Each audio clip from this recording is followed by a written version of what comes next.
Good morning, Friday. I am Gretchen Hall. It is the first day of August, bringing you Morning Matters because your morning's matters get to the stories that matter today. Some senators are still pushing for an impeachment trial against Vice President Sara Duterte. Senator Risa Ontiveros, for one, has signed a draft resolution authored by Senator Kiko Pangilinan, urging the Supreme Court to reconsider its ruling on the impeachment case against the Vice President. The brothers of whistleblower Julie Patidongan, aka alias Totoy, have been tagged by the PNP as the key missing links in the disappearance of several Sabongeros. And President Bongbong Marcos highlighted the zero-balance billing in DOH hospitals during his recent State of the Nation address. And now over 80 DOH hospitals are complying with it. Welcome to our program, Morning Matters, where we talk about the issues you need to know for the rest of your day. Now, first on the agenda. Despite a Supreme Court ruling declaring the impeachment complaint against Vice President Sara Duterte unconstitutional, some senators believe that the Senate should still move forward with the trial. Here is a report. Senator Risa Ontiveros says she is ready to push for the impeachment trial of Vice President Sara Duterte.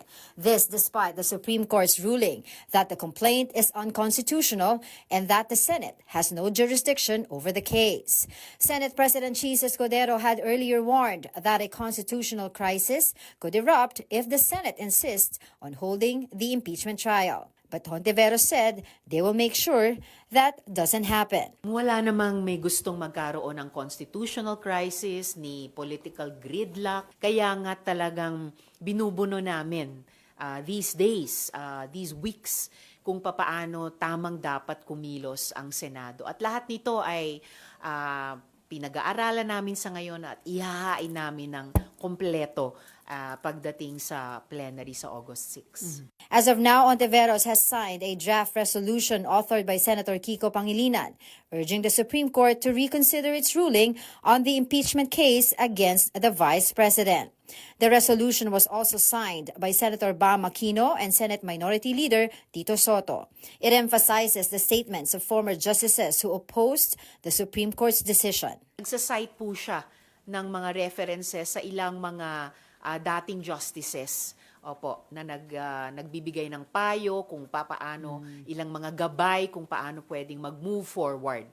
Members of the minority, including Ontiveros and Soto, say Senator Mig Zubiri respects the resolution, but Zubiri stands firm on his position that the Senate must comply with the Supreme Court ruling. Constitutional law professor Dan Gatmaitan said the Supreme Court's ruling on the impeachment of Vice President Sara Duterte could have serious consequences. In an interview with One News Storycon, Gatmaitan said the decision threatens the system of checks and balances by potentially making future impeachment efforts more difficult. He also noted that factual errors in the court's decision could offer a basis for reversal. However, he believes the probability of the justices reversing the decision is slim, citing institutional and personal pride. Impeachment is part of checks and balances. It's a way of addressing abuses of power by certain government officials. Parang kung if all the commentaries are correct, then we have, if the Supreme Court derailed the Constitution, as you said, if they had actually made it impossible to file impeachment cases in the future, then that's a serious consequence, no? Because we have removed one of the most effective ways dapat of making these officials accountable for their actions. Senator Erwin Tulfo will call for a Senate hearing next week on online gambling. As chairman of the Games and Amusement Committee of the Senate, Tulfo plans to consult agencies, schools, and church groups. He favors an outright ban, but is open to strict regulation depending on the hearing's outcome. Tulfo hopes to push for a unified Senate position and possibly recommend an executive order to President Marcos. Education Secretary Sonny Angara revealed that anomalies in the senior high school voucher program involving ghost beneficiaries have reached 100 million pesos. Angara said the Department of Education is taking firm steps to hold accountable those behind the scheme, which involve tampering with student records. DepEd has demanded refunds from 54 private schools flagged for questionable voucher claims from school year 2021 to 2023. Now, of these, 38 have fully refunded the government, 2 have made partial payments, while 14 have yet to return the funds. So far, government has recovered about 65 million pesos. When we return, the new Quad Committee lineup in the House is now complete. We'll break that down and tackle other issues with Public Accounts Committee Chairman Representative Terry Ridon. Don't go away. Morning Matters will be back. Keep it here on One News.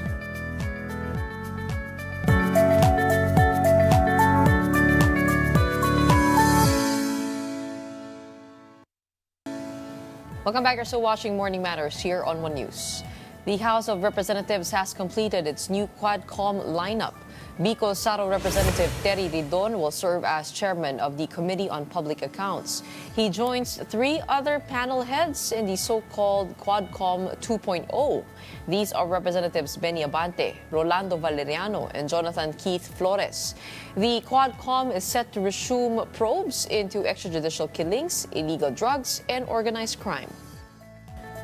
And joining us now on the show, we have Bicol Saro Representative Terry Ridon, the newly elected chair of the House Public Accounts Committee and a key figure in the revived Quad Committee. Magandang maga po sa inyo, Congressman.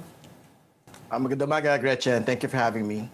Una-una, congratulations. Welcome back to Congress. This is your second term, if I'm correct, and you've gone in with guns blazing.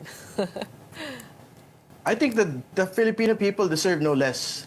That we are certain that all investigations that we will undertake, whether within Quadcom or whether within the House Public Accounts Committee, will basically look into wastage, corruption, among other very important things to ordinary Filipinos.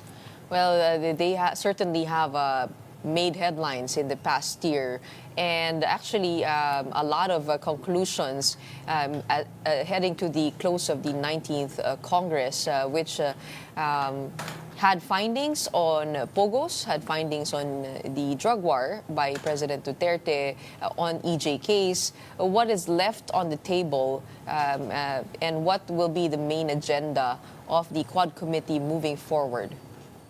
I think as soon as the Quad Committee convenes formally, the first order of business would be to look into whether or not POGOs still exists in bits and pieces around the country today. So we'd like to be able to see whether or not law enforcement has fully dismantled POGO operations in Pampanga, in around Metro Manila, among other places. But second of all, I think would be to look into the intersectionality of the Duterte drug war killings and the missing Sabungero case.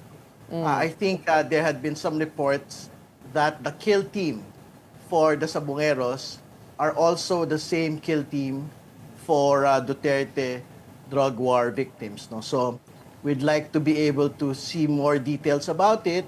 The manner by which they undergo the killings for Sabungeros and the manner by which they undergo the killings for the Duterte drug war.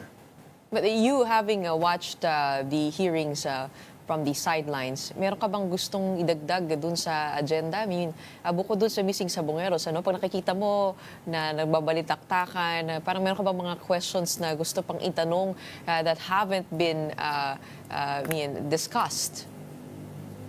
Well, I think merely focusing on the missing Sabungero case already has puts too much already on our plate. No? So I think that's such a big task ahead, particularly because of the personalities concerned, the high stakes that are in play there. So it is very important for Congress to be able to make a very fair, objective presentation. First, on how we should dispose of, and to provide justice also for the families of the missing Sabungeros. And secondly, to make the case that the intersectionality of the killings of Sabongeros and the killings of Duterte drug war victims should never go punished and should never happen again. Kahapon nakahanap sila ng bungo dito nga sa may Taal Lake, ano? Pero mukhang hindi nila nakuha yung DNA sample dahil masyado na raw kumbaga damaged, no? And nag-disintegrate na. I guess, but the harder part here will be dealing with powerful people. Apart from the top businessmen mentioned in the case, of course, that's Atong Ang. DOJ Secretary Boying Remulla was here on the show, and he did confirm that they were investigating several politicians. Are you also aware of that angle? Well, I think I've heard of it, particularly because the supposed whistleblower has already mentioned the several names, particularly politicians who are part of the Alpha List. So if there are more politicians involved, then the Quadcom would definitely look into these and would probably be inviting them also to our hearings. No? Very important also to make the point that I think two of the siblings of the whistleblower had in fact been arrested by government, and I think they would be able to provide more details, particularly on the manner by which the missing Sabongeros, particular details on the disappearance of the missing Sabongeros. Oh, we can't wait for the hearings to start on that. Alam naman natin talagang pagdating sa Quadcom, nakatutok ang taong bayan dyan sa mga hearings na yan. Okay. But you have been named chairperson of the Committee on Public Accounts, which is responsible for examination of government spending and financial management to ensure accountability and proper use of public funds. As chairperson, will you also look back into the confidential funds? Because yun nga, no, even if this has been brought forth to an impeachment trial, we do know where it ended up with the Supreme Court. Pwede ba yun ma-take up pa rin ulit ng committee mo? I think we can do a look back on it, but I think at this point, particularly because the 19th Congress has already been very much convinced that all the findings, particularly by the Good Government Committee and all other committees, particularly the Appropriations Committee, are already sufficient to warrant an impeachment complaint. I think it would be better off being discussed at a higher level, particularly relating to impeachment proceedings, no? But I guess the first order of the day for new order of the day for the House Public Accounts Committee would be to basically look into the infrastructure projects which President commented during the State of the Nation address. So in the soonest time, we will convene and we will invite directors, regional directors, and high-level officials of the Public Works Department for them to make a report on the status of all the flood control projects, infrastructure projects, whether actually implemented, whether delayed, whether there are reports of it being ghost projects. So all of these things the committee will look into, no, so that we can make recommendations on what to actually do with involved officials, involved contractors, and if they're like politicians involved in all of these ghost projects, delayed projects, we will have to be able to make them accountable. Ang question ko is, lahat ba ng impormasyon na yun ay available to the public? I mean, where would you start? Apart from the list provided by the DPWH, paano sasalain ito? Kasi parang pagdating sa construction, di ba, alam natin maraming kaliwaan na bayaran dyan. And kayo nga rin po, hinamon ninyo si Mayor Magalong, present proof that lawmakers get kickbacks. How exactly could you trace? I mean, ano kaya yung pwedeng evidence na kung saan magsisimula para, to hold everybody accountable? Hindi, ang totoo naman, maraming mga problema at kontrobersiya sa bawat aspeto po nung paglalatag ng proyekto mula sa pagpaplano, pag-implement, bidding. Actually, binabanggit na kickbacks, parang sa bandang dulo na yun. Pero sa totoo lang, sa gitna pa lang mismo, for example, dun sa procurement process pa lang, parang kadalasan meron ng actual na problema doon kasi may mga rigged bids na rin ho tayo mga pinag-uusapan dito. So for example, merong mga sole bidders, tapos okay, dinidisqualify yung mga ibang mga bidders. No? So maraming balon po ng mga impormasyon na pwede hong pagkuhanan. So for example, doon sa bidding process pa lang po, yung pong mga dinidq ng mga bidders na parang kumpleto yung mga dokumento nila pero tinatanggal pa rin ho sila sa listahan, pwedeng sila ho yung magpahayag ho ng impormasyon dito sa aspeto pong ito ng procurement process. No? Yung sa usapin naman po ng kickbacks, I think all it takes is basically a whistleblower, no, from the side of the contractor or from the side of agency officials or from the side of legislators to make the case, no, na meron pong actual kickbacks na nangyari. Dahil we have to go back to history. Kaya naman ho nalantad yung PDAF scam ni Janet Lim Napoles at ng mga senador at kongresista ay dahil meron pong kumanta from the side po ng kontratista.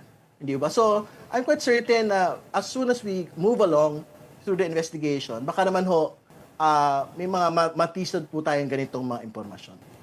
Oo, kasi ito nga sabi nga ni Mayor Magalong, no, I've listened to his interview, sabi niya, dati kukunti na 10-20% yung SOP, ngayon hanggang sa parang palala ng palala, naging 30 to 40% na.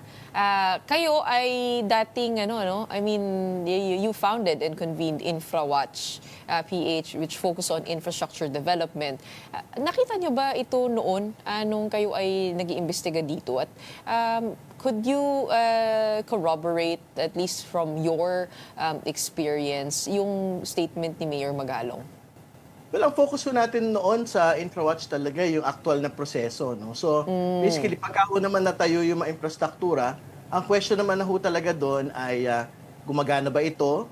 Talaga bang pangmatagalan ba yung pagkakatayo ito? Tumupad ba sila sa mga actual na proseso? Pero for example, yung pong procurement process, marami tayong nakita dyan na actual na mga anomalya. Kasi for example, doon sa mga China-funded na mga loans, parang COA mismo actually nagsabi na parang linuto yung bid dito sa mga proyekto na ito. Kasi for example, isang competing bid para mas mataas doon sa approved budget of the contract. So parang sino namang tao na mag-file ng bid para matalo at ma-DQ? Di mga ganung mga questions. I think nakita natin yun during the course of our work in InfraWatch. No? So, but to answer your question, yun sa 30 to 40%, ang totoo, kaya ho tayo very concerned lang dun sa binabanggit ni Mayor Magalong kasi syempre, it is being often repeated in forums on media, pero up until today, wala ho tayong nakikita pa kasi talagang aktual na dokumento, ebidensya, na inilalatag ho ang ating pong kagalang-galang na mayor na totoo yung 30 to 40% na kinikita o kinikickback ng mga legislators, whether kongresista man yan o senador. Pero paano kaya matitrace yun sa tingin ninyo? Siyempre, yun nga parang wala naman din, probably with the no? I mean, kasi usually ang gagawin dyan, i-overestimate yung budget para sa mga material, o labor, o di ba? Parang, and then, you don't declare the whole thing, right? But in terms of like getting the actual evidence, would it be that hard pitch? Babalikan nga natin, like what I stated, babalikan natin yung karanasan po talaga ng kaso po ni Janet Lim Napoles. Di ba? Ang talagang kumanta po ron, close Kailangan associate. may kumanta. Oo. Kasama doon sa mga nag-away sila sa hatian. Parang ganun ata yung naging kwento nung whistleblowing po noon. So, I'm quite certain pagka talagang nagtuloy-tuloy po yung investigasyon, may matitisod at matitisod naman ho tayo dyan. Pero at least, talagang merong aktual na dokumento, merong aktual na nagsasalita na talaga ho nagtuturo ng mga pangalan. Hindi yung parang ngayon na parang it is being dispensed as though it is already gospel truth and actually involves Correct. almost all legislators. Kasi it would be a bit unfair. Lalo particularly doon sa mga, wala naman hong mga kamuwang-muwang ng mga legislators na talagang totoong trabaho po yung ginagawa nila para sa bayan. Balikan natin yung trabaho po ninyo dun sa InfraWatch. No? Sabi po ninyo, tungkulin ninyo to make sure that the projects are working well. Have you encountered the flood control projects back then? And paano nga ba yung kalakaran dito? Well, for example, yung pong kasagsagan ng Dolomite controversy noong 2020, tayo po yung actually na first na nag-raise po ng red flag, no? Noong pong 2020. Kaya nga ngayon, isa ho yan doon sa magiging pauna rin pong mga investigasyon ng committee pong ito, no? So, but very important ho nun kasi nga, ang sinasabi natin, hindi lang ho yung corruption na pinag-uusapan, ang pinag-uusapan din ho natin yung actual wastage. Ang tanong, for example, doon sa Dolomite inquiry, before even talking about overpricing or whatever else or corruption, was it ever necessary for the nation to pay 389 million for this project? Kasi kung sinasabi ng gobyerno po noon, this is basically for the Manila Bay rehabilitation as ordered by the Supreme Court. The specific requirement of the Supreme Court then was for government to improve the water quality. So the basic question to DNR in that inquiry would be, did the Dolomite project actually improve the water quality of Manila Bay? Kasi nga, kung gumastos tayo ng 389 million, tapos hindi naman gumanda yung tubig ng Manila Bay, bakit natin yung ginastos? So, I think these are questions that need to be answered. So, very methodical po, I think, yung gagawin po natin. Dito po, even as we go along dun po sa mga flood control projects, ganun din ho, was this project necessary? Kasi, syempre, ang sinasabi ng iba, ba't maliliit ng mga flood control projects yung ginawa ninyo? Ba't hindi nyo ginawang mas malakihan, like at scale, no? Para, kumbaga, isang proyekto pero malaki. Imbis na maraming proyekto o maliit. So, yan yung gusto nating ipaliwanag sa atin po ng Public Works Department kung ganyan ba yung kanilang ginawa at kung ginawa nila yan, bakit nila ito ginawa. Tama po ba na may management fee din natatanggap itong mga contractor? I mean, when they get the project, and I heard it was around 10%. And ang tanong kung na-maintain ba nung mga contractor na yun. Have you heard of that? No, I haven't heard of that. I'm sure meron pong maintenance expenses, no? Yung DPWH. So I think it's something that they also bid out to contractors. Yung pong pagme-maintain ng pong mga pasilidad, ng mga kalsada, ng mga tulay. No? So it's subject to another round of bidding po. Okay, abangan po din natin yan. Mukhang marami pong investigasyon na mangyayari in your term. But before we let you go, no, just a bit of a word on the impeachment, which the House, of course, will appeal. They will file a motion for reconsideration. Any updates on what is going to happen with that? At sinabi po ninyo na the impeachment is almost impossible if the Supreme Court does not revise its verdict. Why do you believe so? I think talaga naman pong binago ng Korte Suprema yung pong old doctrine eh. Kasi dati ho, two positive acts yung kailangan mangyari. Merong verified complaint. The second, and this is the most particular, most specific, referral to the House Committee on Justice for action. So, ibig sabihin, pagka hindi mo na, because these are positive acts, pag hindi nangyari yung dalawang positive acts po na ito, ibig sabihin, walang ginawa, hindi ho ma-fulfill yung pong requirements, no? Nito pong, for the one-year ban to kick in. Pero ngayon, with the Supreme Court decision, ang sinasabi na po nila, pag hindi mo inaksyonan ang isang verified complaint, or pag inaksyonan mo ng konti, pero na-dismiss, magki-kick in po yung one-year ban. So, ano po yung basic implication? No? Ang basic implication po nun, basta mag-file ka ng verified complaint, may kaibigan kang kongresista, kilusan man o hindi ng Kongreso ng Pilipinas, magki-kick in po yung one-year ban. So, anong gagawin lang ho ng high official, Presidente, Vice President, Supreme Court Justice, Ombudsman at iba pa, makipag-usap sa kaibigan niyang kongresista. Boss, mag-file ka naman ng verified complaint, endorse mo naman tong complaint na ifa-file ko. No? So, kasi, and that's all it takes to basically protect the person from being impeached every single year. So, I think yan ho yung kailangan pag-isipan po siguro ulit ng Korte Suprema as soon as the House submits its motion for reconsideration.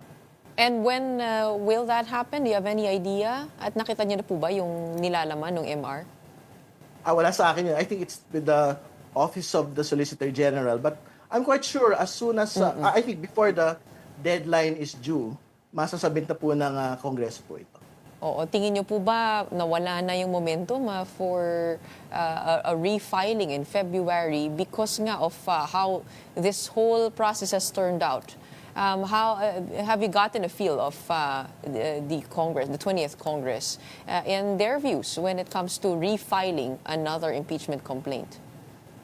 No, I think naman po, irrespective of whatever is the result at the level of the Senate in August, this August, or whatever the result in the Supreme Court, no, I think naman ho, Congress will still be able to be committed by Feb 6, 2026, no, na mag-file pa rin po ng impeachment complaint. Kasi nga, syempre, this is a question of accountability pa rin po. So basically, if you haven't achieved accountability on the question of confidential funds and on the question of death threats against the President, the First Lady, and House Speaker, I think there is no reason for you to stop filing these cases. What are your thoughts on what the ponente wrote? Si Senior Associate Justice Marvic Leonen. Sabi niya, when used properly, impeachment is a tool for accountability, but when abused, it is a tool for political retribution. What are your thoughts on that slant by the Supreme Court in its decision? Well, he is correct that it is a tool for political retribution if it has no basis. But I think the basis for the impeachment of the Vice President is clear on the use of confidential funds and on the death threats against the President, the First Lady, and the House Speaker. So I respect him as a Senior Associate Justice, but also when he spoke about in the decision about looking back to history, no, I think they've forgotten about the history of people filing frivolous complaints during the time of Mrs. Arroyo. So, kumbaga, hindi kompleto yung pong pag-look back po nila at pag-consider sa kasaysayan po ng Pilipinas when they actually made this decision. Hindi ho ba parang na ano rin, I mean, like, taking a look at that statement, of course, the House is already being accused, no, of using this as a political tool. I mean, a tool for political retribution. But if you take a look at impeachment, it is political in nature, in fact, no? At saka parang pagdating sa ebidensya, I mean, it makes one wonder, hindi ba sapat? Hindi ba naging, I mean, pag nireview ng Supreme Court, hindi ba ito naging sapat for them to see na there was actual grounds for the trial to continue on? Or was the 1 year ban the main determinant of that decision?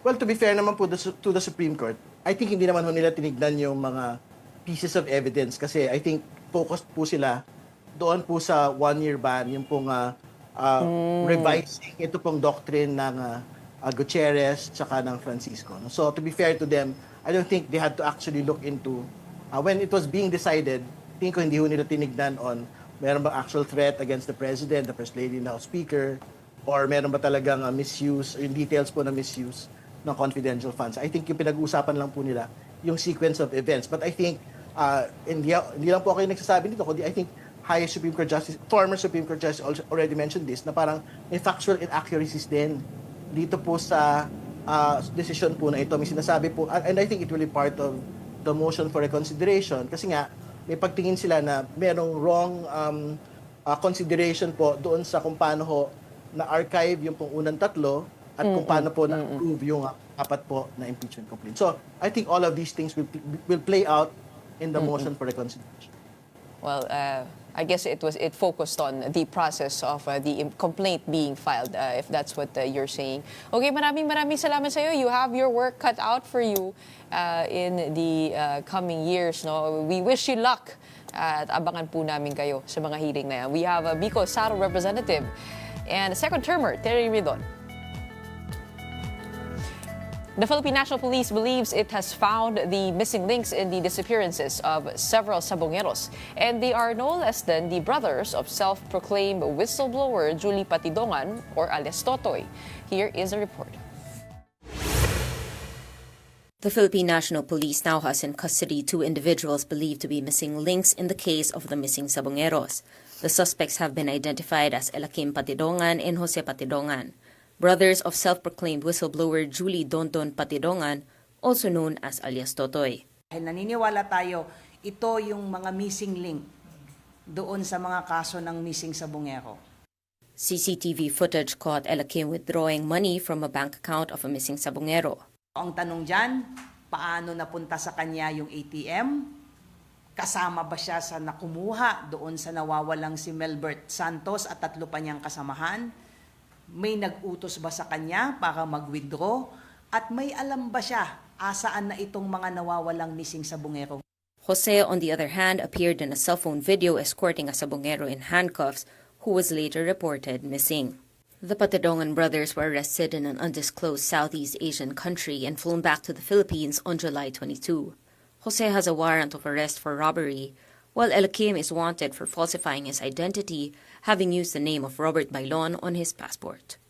The PNP asserted that charges must be filed against the Patidongan brothers, including alias Totoy, as part of the legal process. This is especially crucial if Totoy is to be considered a witness, as suggested by some families of the missing sabongeros. Kailangan po silang sampahan ng kaso bilang mga accused, kasama po si Julie Patidongan, who himself admitted na alam po niya itong mga nangyayari po na ito. The only way para po sila maging witness at ma-discharge as state witness, kailangan po silang sampahan po ng kaso. Meanwhile, the PNP confirmed that no DNA profile could be extracted from the bones recovered from the Taal Lake so far. Due to the extended submersion in water, the bones were contaminated and yielded no usable DNA. Additionally, the 3 remains recovered at a public cemetery in Laurel, Batangas did not match the DNA samples provided by the families of the missing sabongeros.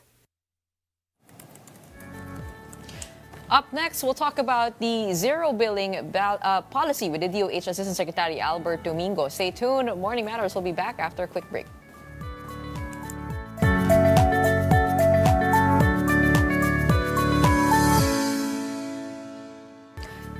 Good morning, I'm Gretchen Noon here on Morning Matters. We talk about the most pressing issues and give you the context behind the headlines.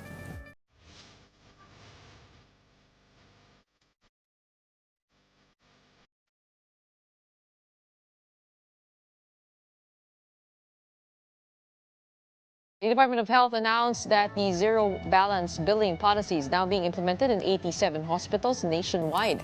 Patients in these facilities can receive free care if admitted under basic or ward accommodations.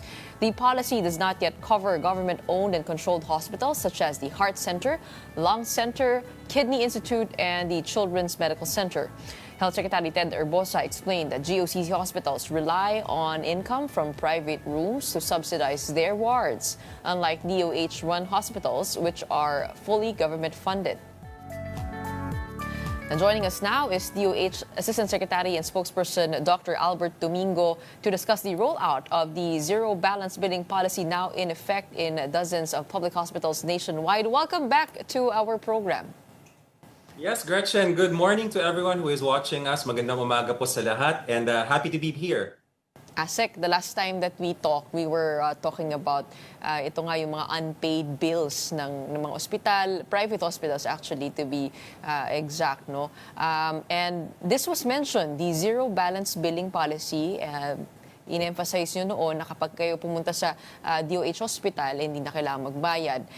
Kaya nung binanggit ng Pangulo, ito sa SONA, medyo nagulat ako, no? Kasi sabi ko, di ba, I mean, that has always been in place. So what is the difference between what the President announced and what has been going on for many years, since 2011, if I'm correct?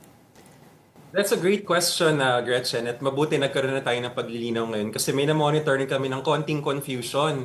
May nagsabi na ito daw, para sa pinanunsyo ng ating Pangulo na zero balance billing, sinabi nga niya, bayad na bill mo, dapat daw ay ikaw ay i-interviewin pa, ikaw ay indicted. Hindi po yun ang sinabi ng Pangulo at hindi yun ang polisiya namin.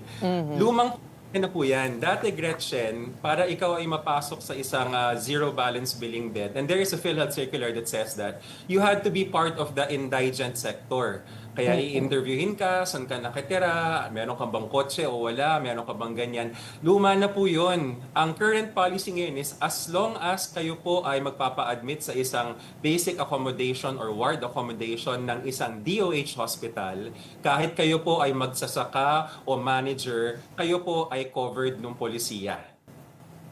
Okay, so basta, paano po nilipat po sa isang room? Ibang Just playing usapan yun, scenarios, Gretchen. ah. Kasi very clear ha. Ito yung minamanage namin eh. Kasi nga nagkakaroon ng iba-ibang chismis, iba-ibang impression. Tapos syempre may pipintas na. The DOH and of course following what the President said is very consistent in what we are saying. We are saying here, no balance billing, zero balance billing in DOH hospitals in the basic accommodation. So pag pinalipat ka ng isang nurse doon, dapat tanggihan mo, no? Para siguradong... Yeah. Oh, Yes. ganon. Okay, At ganon saka ang hindi ka polisiya doon. papalipatin. Ako, Gretchen, sa loob ng DOH hospital, hindi namin ginagawa yun. Bakit okay, naman okay. namin kakakitaan ng pasyente? It doesn't make sense because the Alright. DOH does not earn. The DOH gets budget from the government. Okay. Okay, isa pang punto kung saan ako nalilito, ano? Yung DOH hospitals, iba pala sa public hospitals. Not all public hospitals are DOH hospitals. How can we help people find the difference? All DOH hospitals are government hospitals, but not all government hospitals are DOH hospitals. Sa Tagalog po, ang lahat po ng mga ospital ng DOH ay ospital ng gobyerno, ngunit hindi lahat ng ospital ng gobyerno ay ospital ng DOH. Ano po kaya yung mga ibang ospital ng gobyerno na hindi DOH? Yun po yung mga local government hospitals. Yan po yung mga hospitals ng mga ahensya tulad ng Department of Migrant Workers which runs the OFW Hospital. Yan po yung halimbawa yung Veterans Memorial na ang nagpapatakbo po ay Department of National Defense. At yung nga pong apat na ospital, yung mga sinasabi naming GOCC Hospital. Ibig sabihin po ng GOCC, Government-Owned and Controlled Corporations. Ito po yung ating Philippine Heart Center, National Kidney and Transplant Institute, Lung Center of the Philippines, at yung ating Philippine Children's Medical Center. Apat lang po sila at nasa Metro Manila. Mas marami po yung mga DOH-owned hospitals, nasa mga running list of 78. Ito pa paliwanag ko, you might be asking me in a bit, unahan na kita, Gretchen. Ano ba talaga ang bilang? There are 87 laws, no? 87 batas na nagsasabi na may DOH hospital. Ang iba pa ho doon ay under construction, I think nasa 5 yata or thereabouts. Tapos kasama sa listahan yung 4 na GOCC hospitals. Kasi ito yung nakakalito, pero yun talagang sitwasyon ng ating batas eh. Hindi po yan pag-aari ng DOH, pero nakaupo kami dun sa kanilang board of directors. Oh, okay. Pag sinabi nating ospital, sabihin natin kung may nangangailangan ng medical care, pupunta siya sa ospital sa kanyang bayan. Yes. So yung ospital na yun, DOH hospital ba yun? Pag local government hospital, sino nagpapatakbo nun? Is it DLGU? Is it DOH? Yun ba yung Pag local tinutukoy government mo? hospital, it's the LGU. Hospital ng Makati ay pinapatakbo ng Makati. Hospital ng Muntinlupa ay pinapatakbo ng Muntinlupa. Hospital ng Maynila ay pinapatakbo ng Maynila. So hindi kasama yon. Hindi po. Hindi po sila DOH hospital. okay. LGU hospital po sila. Okay, now that's clear. Okay, now... Pero ito Gretchen kung gusto nilang mag-implement, nothing is stopping them. Alright? Ang sinasabi natin dito is, very realistic si Pangulong Bongbong Marcos. Hindi to drawing, hindi to promise. Kaya napaka-specific. 'Di ba? Para mangyari na hindi drawing at sabi nga ng mga bata ngayon para lumabas sa group chat at magkatotoo na makita-kita tayo. Wag yung mga haka-haka, wag yung mga motherhood statements. This is a very specific directive. DOH hospitals, basic accommodation, zero balance billing. Kailangan ko po ba maging PhilHealth member para maka-avail nito? To begin with, Gretchen, lahat naman tayo PhilHealth member. Isa pa yung kalituhan. Ako, natutuwa nga ako, tinatanong na sa amin to eh. Pag binasa niyo po yung Universal Healthcare Act, bawat Pilipino, lahat ng Pilipino, basta ikaw ay Filipino at hindi ka, wala nang sasabihin na pangalan, nagpanggap na Pilipino na naging elected official, ikaw ay kasama sa PhilHealth. Kasi by right, by Republic Act 11223. Siguro, Gretchen, ang kailangan linawin, hindi kasi lahat rehistrado. Even sa birth certificates issue yan, di ba? May mga napapanganak, hindi nabibigyan agad ng birth certificate. Pero, ang kailangan lang gawin is, magpa-register ka. So, tandaan po, lahat po ng mga nanonood, everyone who is watching, all Filipinos are members of PhilHealth. You just have to be registered. Typically, kung kayo po ay may trabaho, malamang na-register na po kayo. Kung hindi po kayo rehistrado, ang gagawin lang ng ospital, ang tawag namin point of service. They have a PhilHealth office there or parang may desk sila. Tapos doon sa computer nila mismong doon, pinapasok nila yung inyong detalye. Kahit hindi ka naghuhulog, pareho lang ba ang Yes. coverage nun? Oh. Yes, I love the questions, Gretchen, because these are all the points of confusion. There is what you call immediate eligibility in the Universal Healthcare Act. Sa Universal Healthcare Act natin, kahit hindi ka nagko-contribute, pasok ka pa rin. Saan manggagaling yung pera? Yun yung tinatawag natin na indirect contributor. Yun yung tinatawag natin na mga subsidiya. Yun yung tinatawag natin na sin taxes, di ba? Yung PCSO.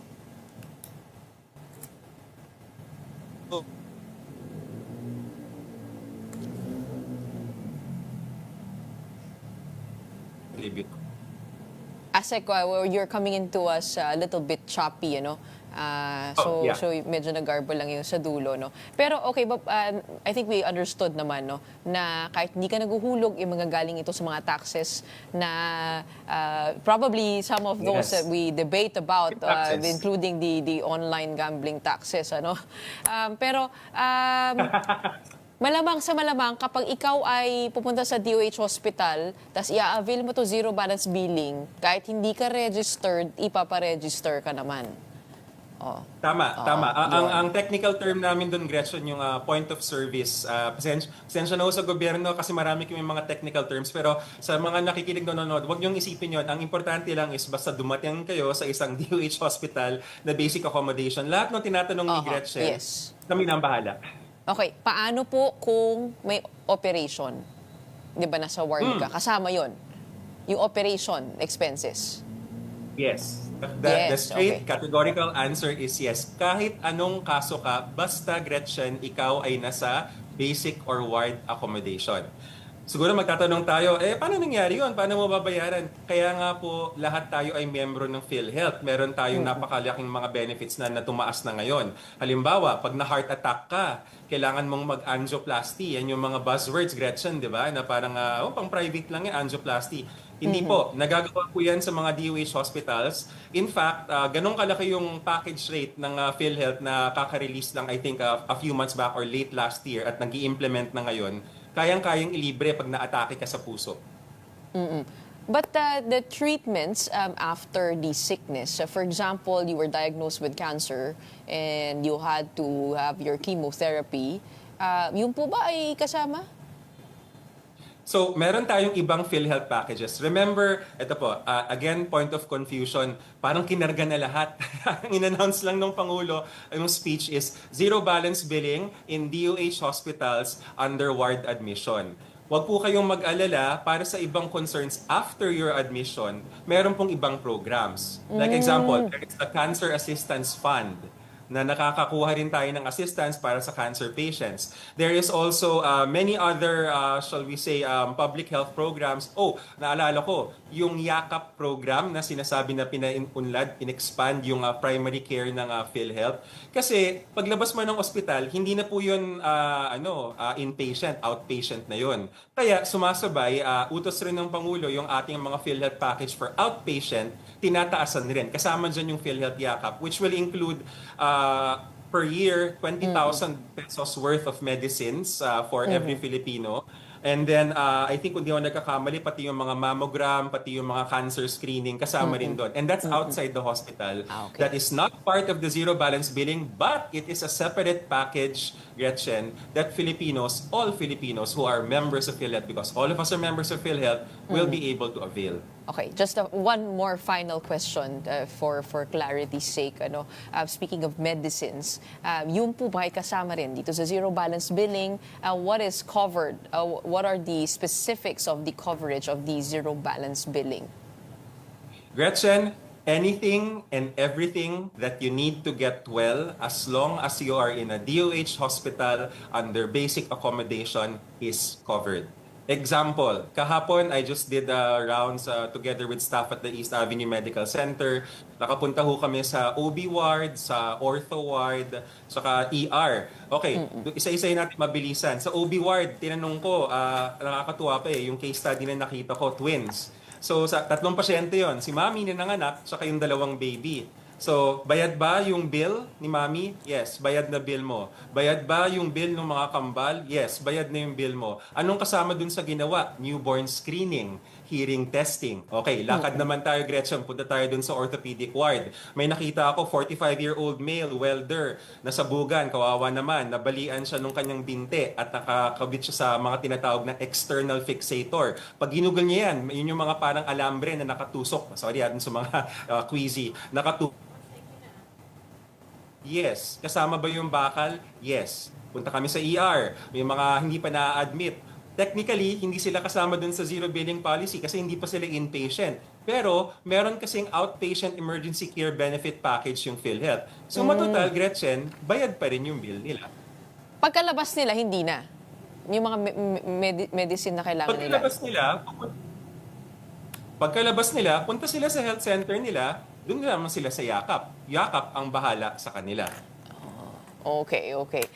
Thank you so much for... Hard to believe, no? Hard to believe, but we're making sure it's happening. No, but when I listen to you, parang it's so encouraging. Because, yun nga, no? Minsan, ang problema, hindi naman yung resources, but yung kaalaman tungkol sa kung anong meron dyan. But listening to you and hearing you encouraging people to avail of these programs, which is part of their rights under universal healthcare law and pati na ng ating konstitusyon, meron naman palang tulong, no? Kaya naman pala. Na makukuha. Kaya naman pala. Okay, sana sustainable din. Yes, of course.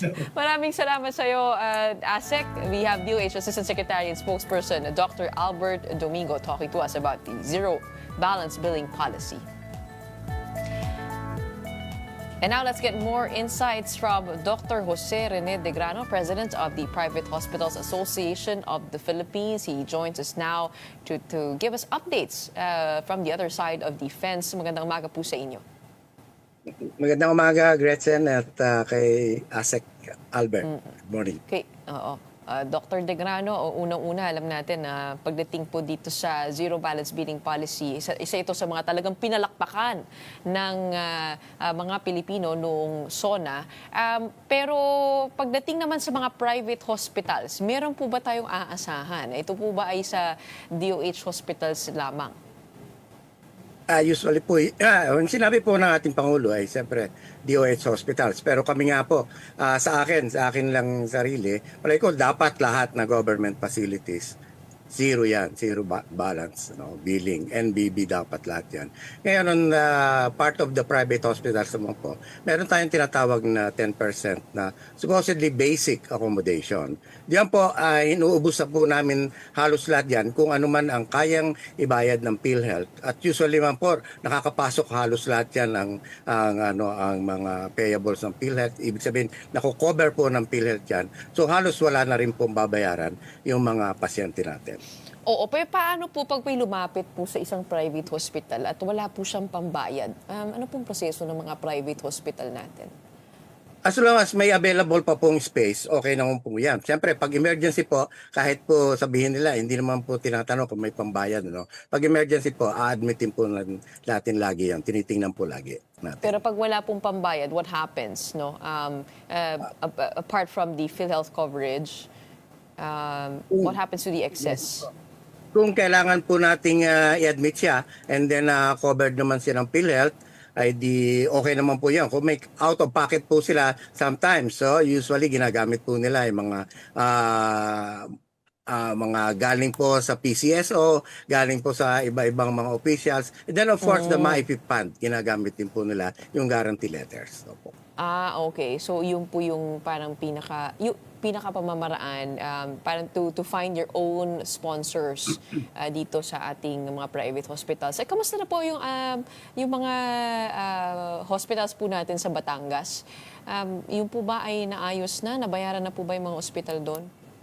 Last time po kami nakipag-usap sa region ay naayos na po nila. May konti lang po sigurong hindi na naibibigay pa kasi may mga inaayos pa po nila ang kanilang mga documents. So, po. Oo. Okay. So it's really the clerical work that has to be solved here Yun po ba ang nakikita po ninyong nagpapadelay? So far po, gano'n na nangyayari. No? Pero konti na lang po yan. Kasi yung majority po ng aming hiniling noon na mabayaran kaagad, majority po, siguro mga more than 70 or 80% na ibigay na po. Okay, balikan lang po din natin itong programa para sa mga indigents, no. Kung ako po ay isang indigent, how would you treat me? And ano po yung pwede kong applyan ng mga pondo kung sakasakaling yung aking care ay sa private hospital ko lamang makukuha? Well, as long as available pa po yung space na tatanggapin naman po kayo, and then you can make use of your PhilHealth po, yung mga iba-ibang mga guarantee letters na galing sa PCSO, sa PAGCOR, etc. No? And then kung may mga guarantee letters din pong galing sa mga politiko, tinatanggap din po yan ng mga private hospitals para po at least mawala na po yung tinatawag nating out of pocket ng ating mga indigent patients. So, Oo, pero paano kung wala pong guarantee letter? Parang naalala ko po, sabi po ni Asik Domingo, hindi na kailangan itong guarantee letter. We've done away with it. ay Kasi sana meron po ng yung gano'n, parang- madali may lang. counter na daw may counter na daw sa ospital kung saan pwede pumunta para yung officer doon, yun ang pipirma to guarantee you. As long as meron pong nakalagay po yan doon sa memorandum of agreement between the private hospitals at saka yung regional office po ng Department of Health. Kung ganun lang po kadali, mas maganda po yung ganun. Opo. Pero sa ngayon, wala pa siya sa MOA. Waiving this guarantee Nakalagay po letter. kasi may kailangan may mga mga documents na kailangang approve din ng region, and then i-check po yan ng tinatawag natin social service, and then yun po, once maayos naman po yun ng social service na totoo po na meron silang gano'n na inokay na po ng opisina, ay yun po itatanggapin na ng ating mga pribadong hospitals. And usually, how long does it take to do these background checks? Mabilis lang po yan. Within 24, 48 hours usually, except pagka weekend siguro at holidays na walang opisina sila, mabilis lang po yan. Once masubmit naman po yan, i-verify lang na kung totoo ba yung papers, and then ayos na po yan. Dideduct na po agad yan sa kanilang bill.